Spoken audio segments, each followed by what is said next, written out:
Dima হাছাওত BJP নেতাকৰ্মীৰ হাল্লাবোল।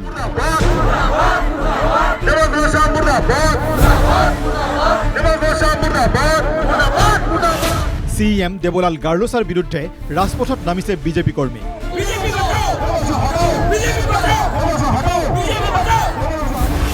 সংবাদমেল পাতি গাৰ্লোছাক সমালোচনা প্ৰাক্তন বিধায়ক সমৰজিৎ হাফলংবাৰৰ।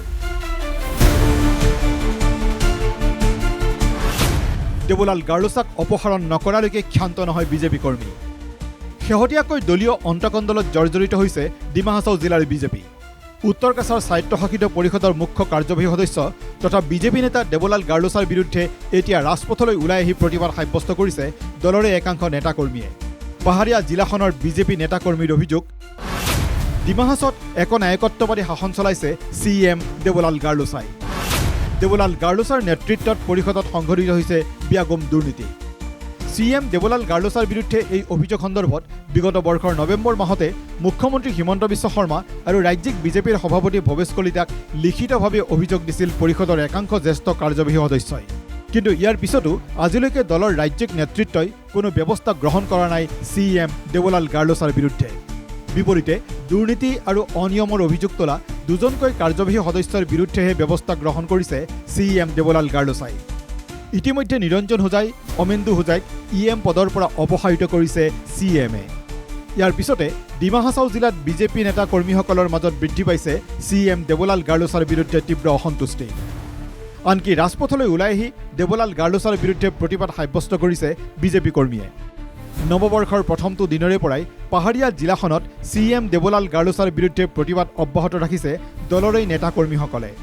ইয়াৰ মাজতে শুকুৰবাৰে এক সংবাদমেল সম্বোধন কৰি মুখ্য কাৰ্যবাহী সদস্য দেৱলাল গাৰ্লোছাৰ বিৰুদ্ধে সৰব হৈ পৰিল পৰিষদৰ প্ৰাক্তন মুখ্য কাৰ্যবাহী সদস্য হাফলঙৰ প্ৰাক্তন বিধায়ক তথা বিজেপি নেতা সমৰজিৎ হাফলংবাৰ। বিজেপি নেতাজনৰ অভিযোগ, 5টাকৈ গোচৰত দেৱলাল গাৰ্লোছাৰ বিৰুদ্ধে দিছে চাৰ্জশ্বিট। ইডিৰ গোচৰতো অভিযুক্ত হৈ আছে দেৱলাল গাৰ্লোছা। সেয়ে মুখ্য কাৰ্যবাহী সদস্য দেৱলাল গাৰ্লোছাক শীঘ্ৰে অপসাৰণ কৰি আন এজন যোগ্য ব্যক্তিক CMৰ দায়িত্ব দিবলৈকো দলৰ ৰাজ্যিক নেতৃত্বক দাবী উত্থাপন কৰে সমৰজিৎ হাফলংবাৰে।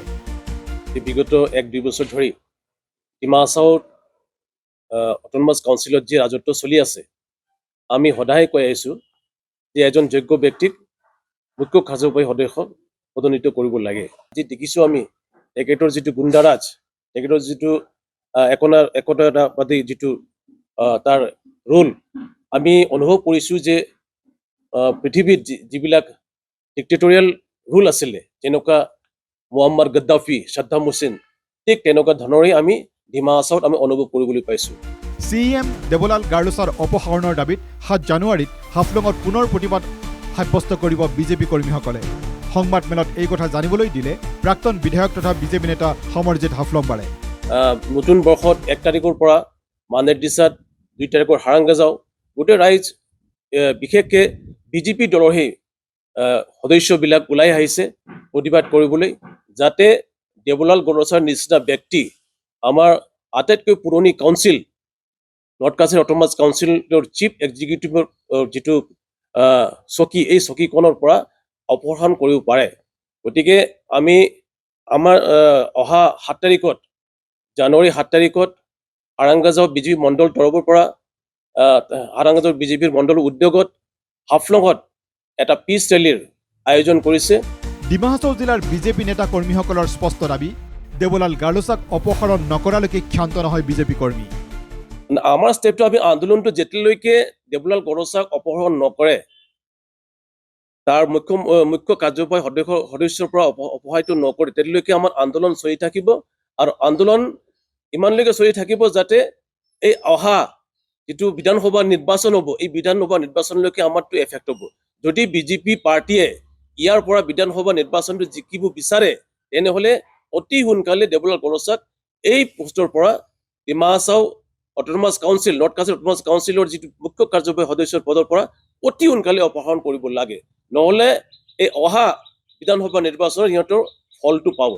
লক্ষণীয়ভাৱে 2026 বিধানসভা নিৰ্বাচনৰ বাবে ইতিমধ্যে বিজেপিয়ে প্ৰস্তুতি আৰম্ভ কৰাৰ সময়তে ডিমা হাছাও জিলাত বিজেপিৰ আভ্যন্তৰীণ কণ্ডলে বিশেষ তাৎপৰ্য বহন কৰিছে। হাফলঙৰ পৰা মংকু দাসৰ সহযোগত news desk report NK TV।